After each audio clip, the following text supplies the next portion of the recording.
Board, નિગમ આજે એકેય જગ્યાએ આપણે ક્યાંય છીએ નહીં. બધી જ જગ્યાએ કાકરી કાઢ નાખી છે. સહકારી ક્ષેત્ર જોઈ લ્યો તો સહકારી ક્ષેત્રની અંદર ગુજરાતના આટલી સહકારી સંસ્થાઓ છે, ડેરી છે, બેંક છે, બધું જ છે. પણ એ સહકારી ક્ષેત્રમાં આજે ક્યાં છીએ આપણે? તો કે ક્યાંય નહીં. એટલે ક્ષત્રિય સમાજ વિચાર કરે કે શંકરસિંહ રાણા જે આપણી મધુ ડેરી છે એના સિવાય મને યાદ કરાવો કે કોઈ પણ સહકારી ક્ષેત્રમાં આપણે મોટા હોદ્દા ઉપર ક્યાંય આપણે હોય.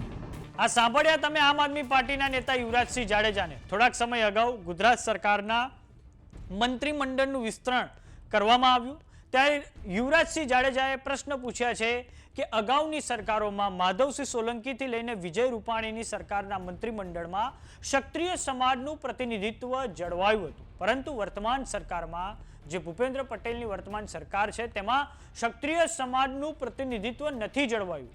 માટે ક્ષત્રિય સમાજે હવે જાગવાનો સમય આવી ચૂક્યો છે. ક્ષત્રિય સમાજ ભાજપ પક્ષને વફાદાર રહીને કામ કરે છે. ભાજપ ક્ષત્રિય સમાજને કેટલો વફાદાર છે? ઇતિહાસમાં ક્ષત્રિય સમાજ ક્યાં હતો અને વર્તમાનમાં ક્ષત્રિય સમાજ ક્યાં છે તે વિચારવાની જરૂર છે. તો આ સાંભળો આમ આદમી પાર્ટીના નેતા યુવરાજસિંહ જાડેજાએ શું કહ્યું છે. તમામ ક્ષત્રિય સમાજના ભાઈઓ, બહેનો અને વડીલોને એક વાત કરવી છે. ગતરોજ ગુજરાતમાં મંત્રીમંડળની ફેરરચના કરવામાં આવી. એમાંથી ક્ષત્રિય સમાજે ધડો લેવાની જરૂર છે. કેમ કે તમે કરેલા ત્યાગ કે આપણા વડવાઓએ કરેલા જે બલિદાન છે, આજે એનું મૂલ્ય શું મળી રહ્યું છે? એક સમયે પાયાના પથ્થર હતા, આજે કેબિનેટમાં કઈ જગ્યાએ સ્થાન મેળવી રહ્યા છે?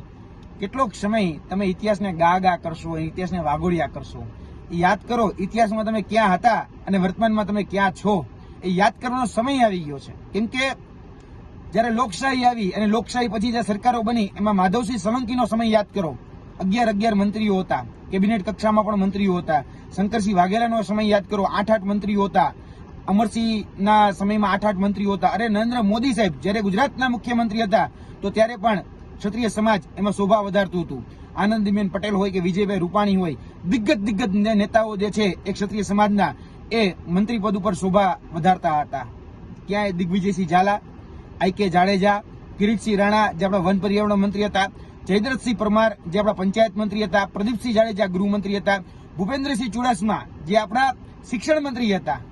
અને અત્યારે જો કે 2 પદ આપવામાં આવ્યા છે, કેવા પૂરતા, રીવાબા જાડેજા અને બીજા આપ્યા સંજયસિંહ મૈડા. શું આપ્યો પદ, હોદ્દો શું આપ્યો? તો કે રાજ્ય કક્ષાના મંત્રી. અરે ક્યાં રાજ્ય કક્ષાના મંત્રી અને ક્યાં કેબિનેટ કક્ષાના મંત્રી? જોવા જઈએ તો આ બંનેમાં જમીન આસમાન જેટલો ફરક છે. ફક્ત ફોટો સેશન કરાવવાનું અને જે નાકાઓ કે એક પૂછી અને કારી અને કામ કરવાનું.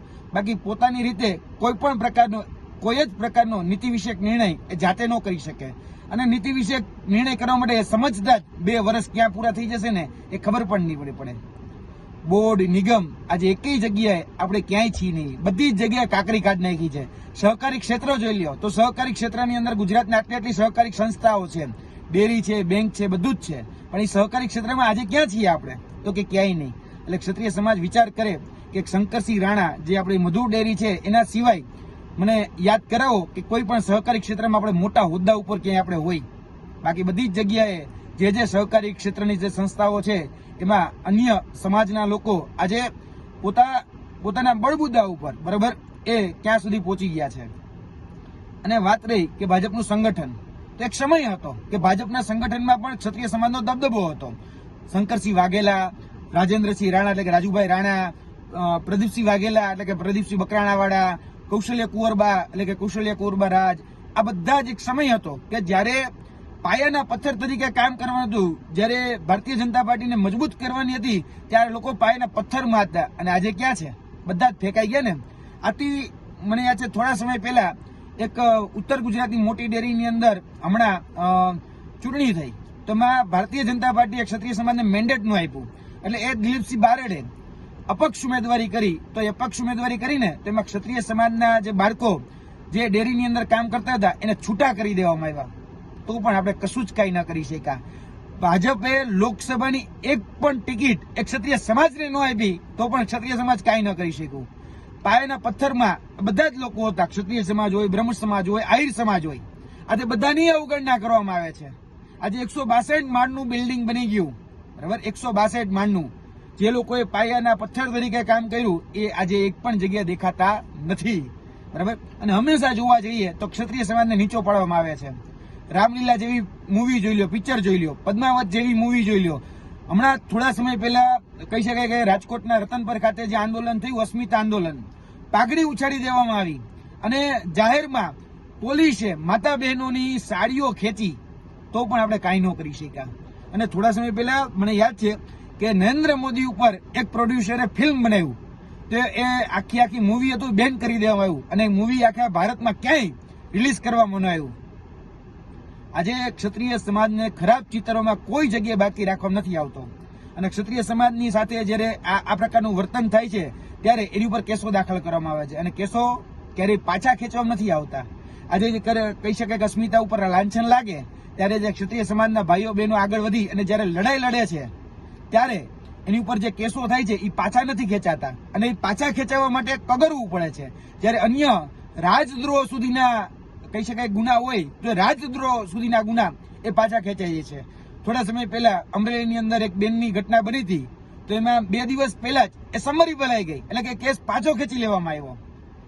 મારે ક્ષત્રિય સમાજને કેવું છે, તમે જેને વફાદાર રહી રહ્યા છો, શું એ તમારા માટે વફાદાર છે?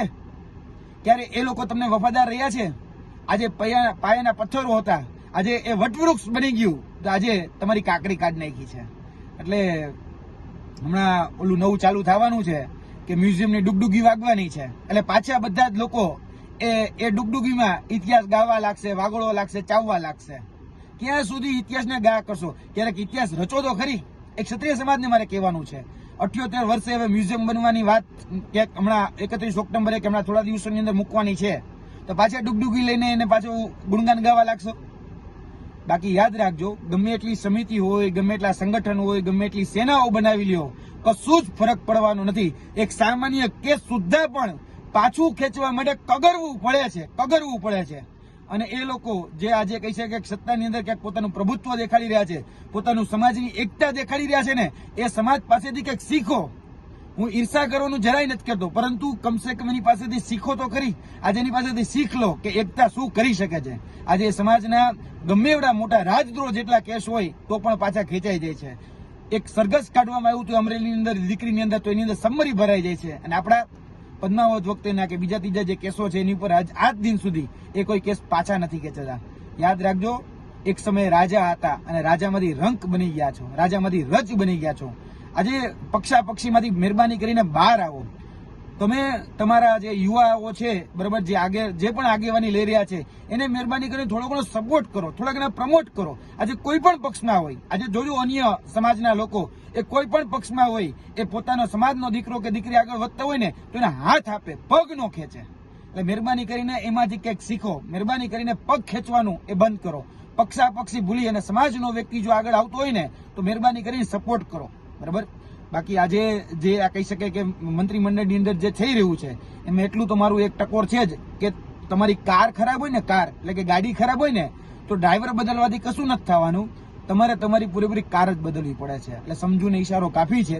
અને ક્ષત્રિય સમાજને પણ કહેવાનું કે ભાઈ આ બધી જ વાતમાંથી ક્યાંક ધડો લ્યો. ભૂતકાળમાં એટલે કે ઇતિહાસમાં તમે ક્યાં હતા અને વર્તમાનમાં તમે ક્યાં છો એ સમજવાનો સમય એ આવી ગયો છે.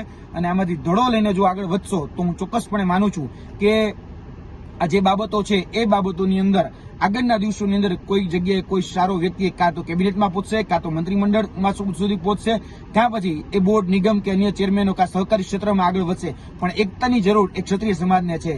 કે ખોટું લાગ્યું હોય તો માફી ચાહું છું, પરંતુ ક્ષત્રિય સમાજને આ વાત ગઈકાલનું જે મંત્રીમંડળનું જે કહી શકાય કે ફેરબદલી કરવામાં આવી એમાંથી ધડો લેવાની ખાસ જરૂરિયાત છે. જય માતાજી, જય ભવાની.